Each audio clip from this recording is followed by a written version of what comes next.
What's up, guys? Welcome back to my channel. I am Khalid Osman. It's your boy KO right now with another segment of Voice of the Diaspora. Dun, dun, dun, dun. I need to put some sound effects there, but yeah, welcome guys back.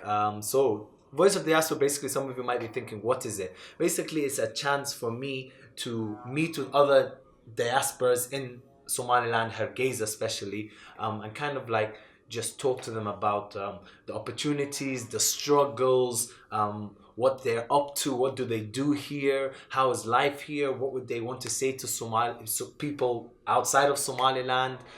So yeah, basically that's the goal. So if you haven't watched my previous one, make sure you go watch it after this. It'll be at the end on the cards. It was with Awale from Australia, and he traveled from Mogadishu to Hargeisa by like public transport, including like one flight and 2 buses. So that's a really interesting topic. So you make sure you go watch it. So let's cue the intro.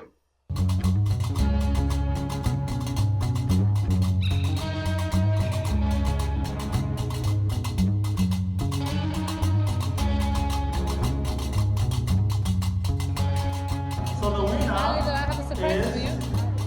What's up, guys? So hope you enjoyed that intro. That's my new intro. I'm always trying to improve my intros, but today we have got a special guest from 2 countries. Like, you know, we're gonna speak to him and ask him, but he considers himself as Dutch, German, Somali, of course, you know. So he's like a Dutch German but Somali. He's a diaspora here, working here. Actually works kind of like in 2 departments, like 2 places. So we're gonna get into the details, nitty gritty with him. But yeah, his name is Hamza. So obviously he's not here right now. I'm gonna click my fingers and he's gonna appear. You ready, guys? 3, 2, 1, and wow! There he is. What's up, Hamza? What's up? Khalid. Guten Morgen. Guten Morgen. Guten Morgen. See, I speak a bit of German there. How do you say good morning in Dutch? Goedemorgen. Goedemorgen. You see, I say goedemorgen all the time, but that's Afrikaans. Right? Goedemorgen. Goedemorgen. Yeah, it's basically the same, but just the pronunciation is Just just different. the pronunciation. Okay, so welcome to my show, The Voice of the Diasporas, where I talk about basically you're a diaspora, and I'm giving you a voice to talk, and basically so other people can learn from it. So of course, just give a quick intro to my camera and the people. Your name, what you do, and how long have you been in Somaliland? Well, Khalid, first, thanks for having me. Hi, guys. Hamza, 31 years old from Germany/Holland, living in Hargeisa for the last 18 months. And I run a German social enterprise that works in energy, and also a co-founder of the Holland House. Nice. Okay, so that's why I wanted. So let's go. That's why I brought him on here. What is it called? It's called Green Tec or Africa Green Tec, yeah. African Green Tec.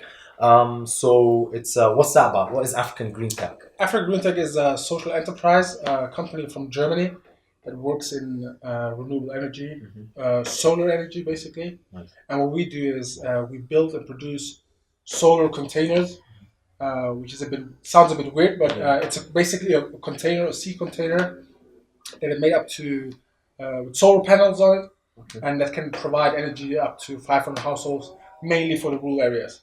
Okay, and these things are they built in Somaliland or they're built in Germany and brought to No, they're built outside of the country in Germany. Green Tec is based in Hamburg. It's a small city next to Frankfurt. Everyone knows Frankfurt. Yeah. Heinz, what is it? Hamburg. Hamburg.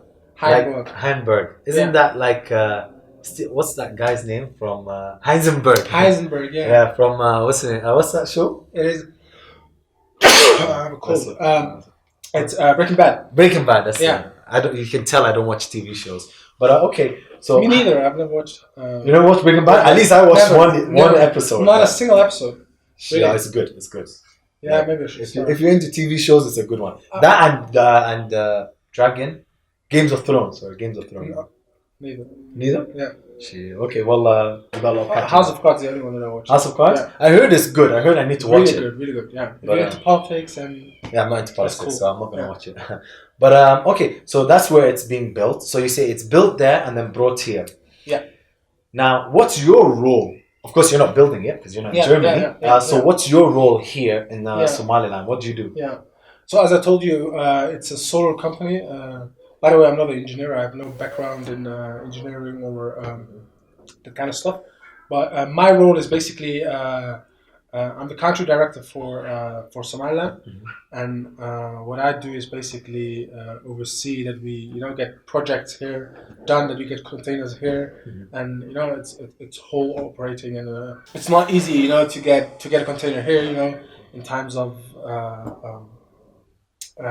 yeah, it's quite it took us a while to basically establish a company here to get everything ready for basically having the first containers here, and yeah, I'm the one that runs that. So in that's your like daily operation is basically trying to find projects in Somaliland that your containers could work. Yeah. So how many have you found so far that you could give your containers to? Yeah, there are actually the need is high. We have in Somaliland probably the most expensive electricity worldwide. Worldwide. And at the same time, the most sun hours in the world. So the perfect solar country, basically, to use the solar energy. So the interest is really high, but it has to fit. You have to have. It's not easy to basically because we have now we have a huge companies that operate here and that sell electricity. Basically diesel fuel electricity, and so if you want to come with something new, it's always hard to start something. In a country that you're saying like here they don't have I don't know what's the word, the mentality. It's not mentality. It's another word. Knowledge. Yeah. Of renewable sources that we're saying, like. Yeah, it's a lot of different factors. First of all, you have to. It's hard for people to believe that you can make electricity from the sun. Yeah, and that you could basically have have your washing machine running by solar energy or from solar energy, and that's kind of for the end customer to understand that it's kind of difficult, but I think we're getting there because now how people think about solar energy is different than 2 years ago, 3 years ago. So we're getting there, and. Other factors are that we have huge companies that basically run this sector, and that sell energy. Like what are you talking about? Solar energy, or are you talking about energy? No, I'm talking about diesel energy. Yeah. So let me see if I know. Some power, Mansur power. Yeah, we have a lot of Telesom. Telesom. What's the name of the Telesom? It is called Telesom Electricity. Oh, Telesom Electricity. Yeah. Okay. Yeah. So those are the ones. Now, who are there? Like the green people. Yeah. Like, do you have green companies? Because I've met a couple of people who have come here to start solar. Yeah. Now as a business, not as as a project or to Yeah. give electricity to the less fortunate or like. Well, it's at the end of the day, it's a business. Yeah. I know you're going to make business because you're going to sell the electricity and you're going to make money and things. Right. I get that, but these guys are doing it more in consumer. Like it's like it's like a more B2B. Yeah. Instead of B2C. Yeah. You're B2C. Yeah. They're more B2B. Right. Now some are B2C, right. but because they sell. That's the thing with like. I've got funny. Right here, luckily I've got it. So I got my own solar sensor wall light. Yeah. But obviously I just use this in the house, guys. Actually, I'm a big, like advocate of kind of like green energy. Yeah. Plus I'm saving some money, because I'm broke. Make sure you support my Patreon. But yeah, so I use these. These are very good motion sensors. As soon as I walk, it like switches on. Everyone that comes in the house, they're like, whoa. I don't switch the lights. It's pretty good, huh? Yeah, it is. So it lights up your room. Lights up my room nicely. Like, enough for me to change and things like that. That's of course, cool. if I'm looking for something really small, then but it lights nice. up. I put it there at the bottom. Portable, you can Portable, exactly. Yeah, I can put it anywhere in the house or whichever. I have like 4 of these. Cool. So unfortunately, no one sells like that kind of stuff here. Yeah. They don't sell. Yeah. Now, as you said, we have more solar companies coming into the country, which is good. Competition is always good. And yeah, but we're not there yet. For the potential that we have Exactly. with the sun and the sun hours here. So that's an opportunity, right? How could we seize that opportunity?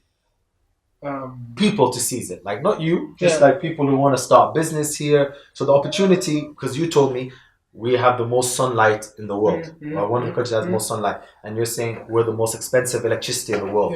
So there's an opportunity for solar companies to come here. Now, you are doing it, like I said, B2C, while other probably are doing more B2B. B2B. So what are the other opportunities for the consumers themselves, just to have small ones in their house? Or like, I don't know. What's the opportunity basically? When it comes to solar, like the more companies we have here, the more competition and more products that come into the country. As I said, what we do is we provide electricity for the rural areas, but you can also have, you have different kind of solars for homes, home solar, for restaurants. So the scale of solar is really large. You have thousands of different kind of products. So, but the sun is still the same. So a lot of opportunities in the same sector for different products. So if someone works in solar energy or has that background or has the interest to come to to Somalia, has a huge opportunity there, because not in Somaliland or in Somalia in general, but in whole Africa we have 600 million people without access to electricity. So you can imagine. But I just want to give a shout out to Akon. Akon Light Up Africa. Make sure you go follow him on Instagram and stuff. He's doing amazing work. Amazing, he how many people? 6 million people. He lit up like 6 million people, kind of like an area of 6 million people. Light, he gave them electricity, he gave them solar, and now he wants to build his own city, Akon City, which he's just got approved. And then also he wants to Acorn, basically his own coin as well. Acorn's doing it big in the Acorn's good. So we don't have Somalis like that, unfortunately. We have a lot of Somalis, doesn't matter from the north, from the south, or whatever, that are rich. That mashallah, they have a lot of money, as much as Akon, maybe fewer, but there's as much as Akon. But like, what would you like? What is a message to them? Like, if you had to send them a message to come here and to kind of like give back, what would you say? Like, I know I'm putting you on the spot, but no, it's alright. These are things that we face daily. We have a lot of people with a lot of money in the country, but when it comes to investing in the country, we have a lot of people that do great things. Yes, man. Don't get me wrong.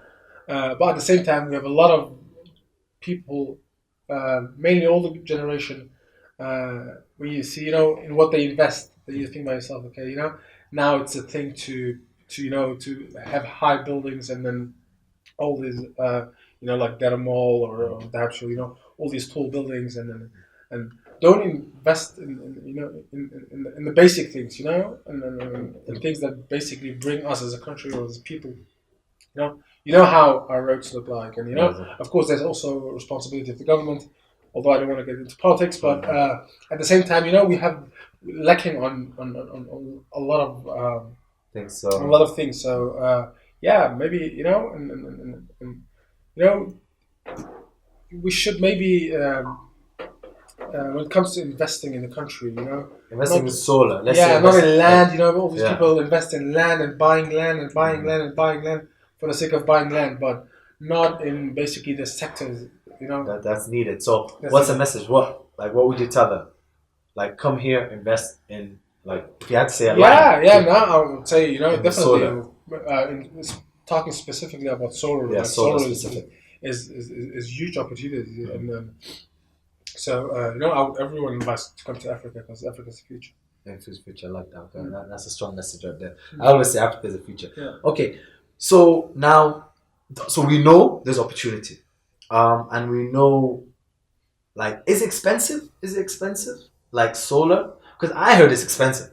One reason, I don't even know how much these cost. My dad got it for me, but I know solar in the long run is amazing for the planet and for your pockets. That I know. But for people who don't know much about solar, could you tell me, how does it work? Like, I know you have to buy like a panel, and then if the panel breaks, you have to buy a whole set. Like, how does the costing work? It is The cost. As I said, it's different. It depends on what kind of, are you a business? Are you want to light up your own house? You do a lot of your business. Of course, then you have some sort of, the home solar installation, or you have a business installation. It depends always what kind of. Give us home. Give us home. If I want to now build solar in my home, how much would it cost me? And how would it work and things? Yeah, it depends also on the power and the power and how much electricity you use, and how big your house is. Give me an average. Give me an average. Well, let's say it would cost for like a household with 6 rooms, and you have a washing machine, and you have a fridge, and you have TV, and then I'd say it would cost you around maybe 10K. Okay. And then. But 10K, what is 10K? But all right, so 10K. It's not. I'm just. Oh, that's the start.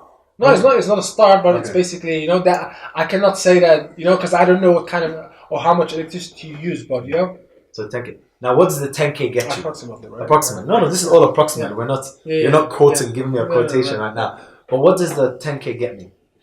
That you don't need any other. But what does it get? Like, it gets me installation. It gets me the panels. What does it get me? Yeah. That's right. Well, we don't do home solar installations, but if you would and I'm just talking about companies. No, I'm just saying, like, if you would buy, for those 10K, you would get everything that's needed to have electricity. So basically, installation, the panels, the inverters, everything that's needed. Now, of course, there's different panel shapes. Yeah. The 10K. What would my panel shape be? Like a small one, a big one panel. How many panels would I need? Yeah, that's what I'm saying. That also depends on what is your usage.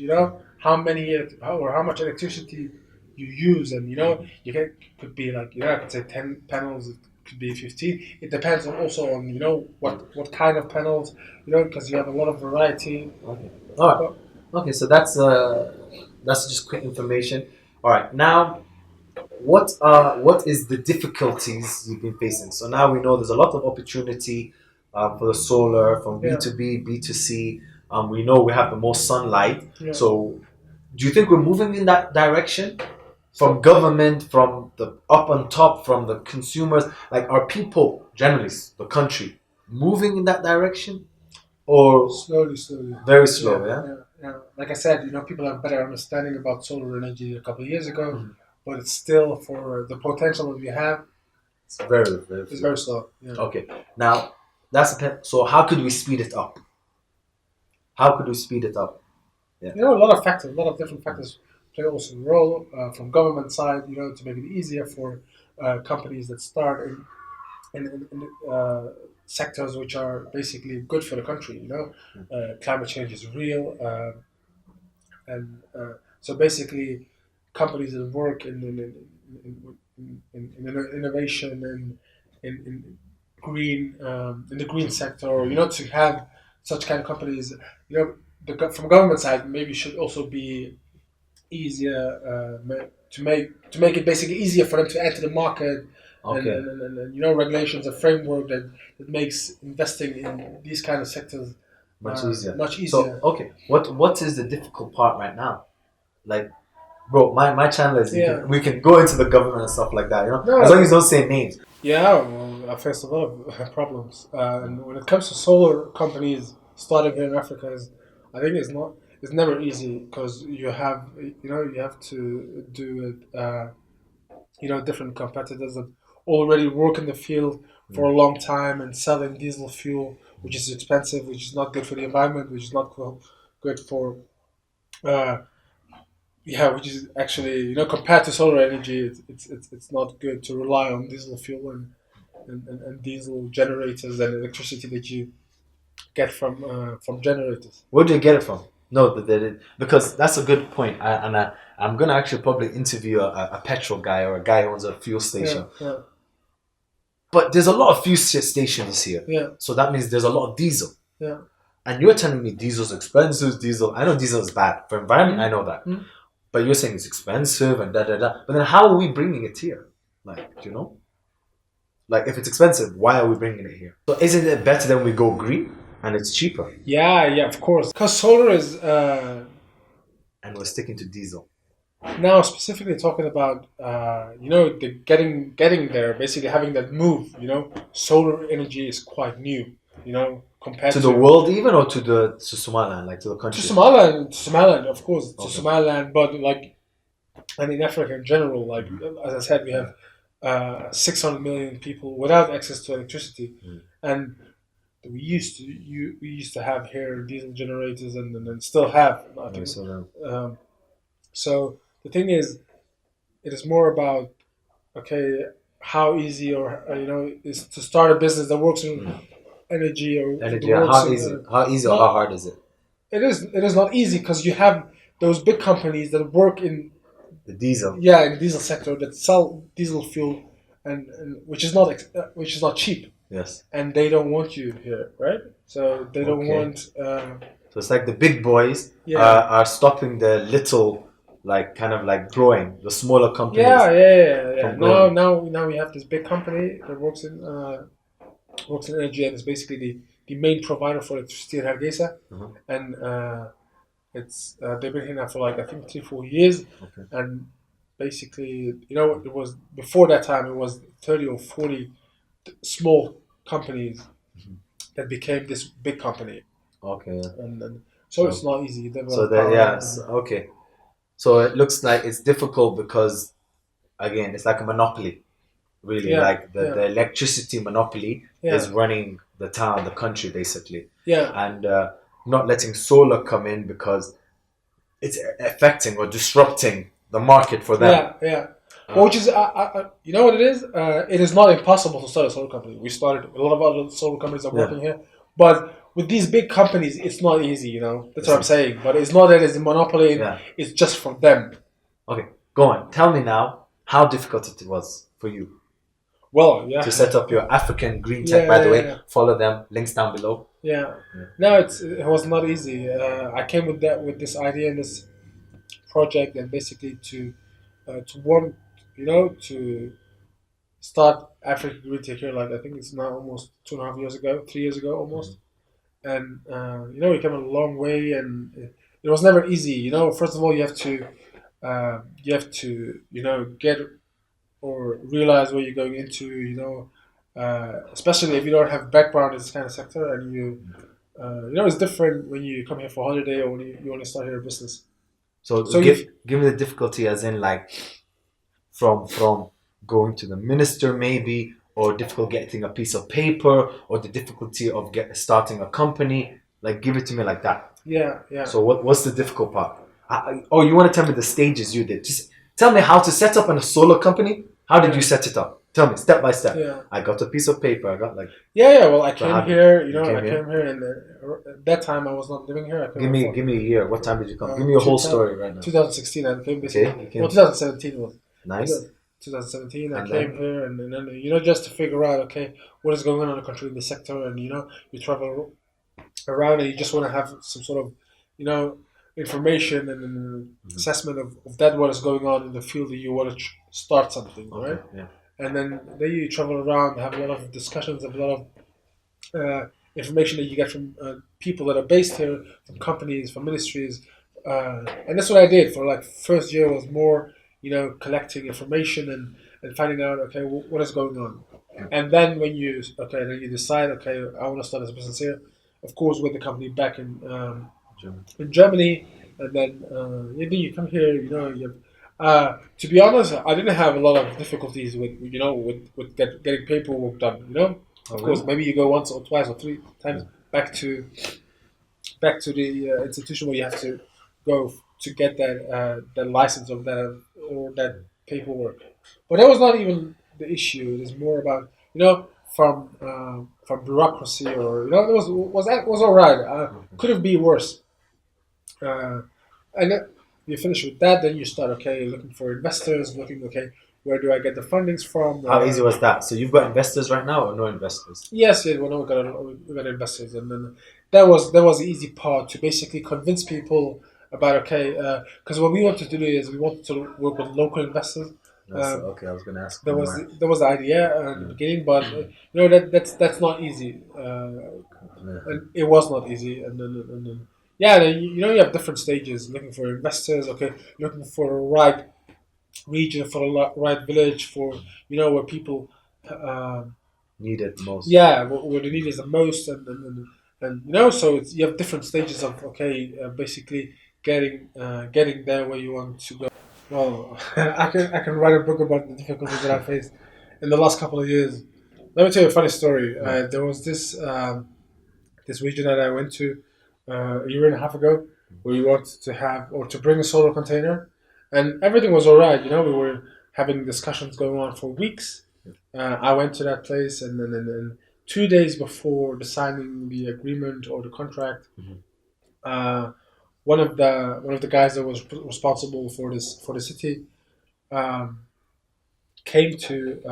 I basically went there. They told me, just uh, we'll be back by 2 days. Just chill, Hamza. We'll be back, and we'll sign the contract in 2 days. Okay. It was a bit weird, okay, but I just They paid for your hotel and stuff. yeah, they did. So I was cool. Yeah. I was like, Yeah. okay, no worries. I know, everything takes a bit more time in Africa. So I was just waited in a hotel, and everything was cool. And then one of the guys basically, took a flight from here to Germany, and you met the In which city? No. Frankfurt. Frankfurt. Okay. Met the CEO of the company and basically told him, like, Hamza is maybe not the right guy. He's a young guy. He doesn't have the network. He doesn't have the financial means, Yeah. and cannot run Green Tech in Somaliland. Okay. So basically, let us do the shit. And the CEO or the founder of the company, we're friends. He called me straight away. I was like, this guy's here telling me this and this. What the hell's going on? Yeah. And I was like, okay, that was weird. Because if you're starting a project with someone, and this person goes behind your back to your boss, and then tells them that that you can't run that thing because he has a better network, he has the financial possibilities, and let him be the country director. It's weird. And so yeah. Or there was another time where I came back here, and people that I basically hired that had worked for me at that time, you went to the police and basically said, because a container is not cheap. We're working with quite a lot of money, and then basically said, Hamza he's not a representative. He doesn't work for Green Tech. He's just Trying to make money or trying to make money out of it, and all these investment and bullshit he's talking about is not even true. Of course, you can prove that very easily. So basically, I was in arrest for like 2 hours to just to prove, but these are things that happen here. But it's fine. You get used to it. That people are not always.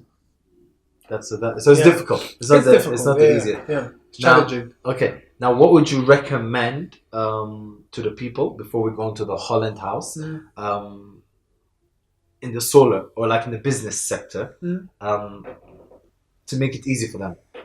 Give us now summarize that to make it easy. Come here, start a business. Let's try to keep it in the green business, or at least in the business, basically. You always have to know what kind of if you started working in solar energy, in wind energy or whatever, that specifically not talking about green energy.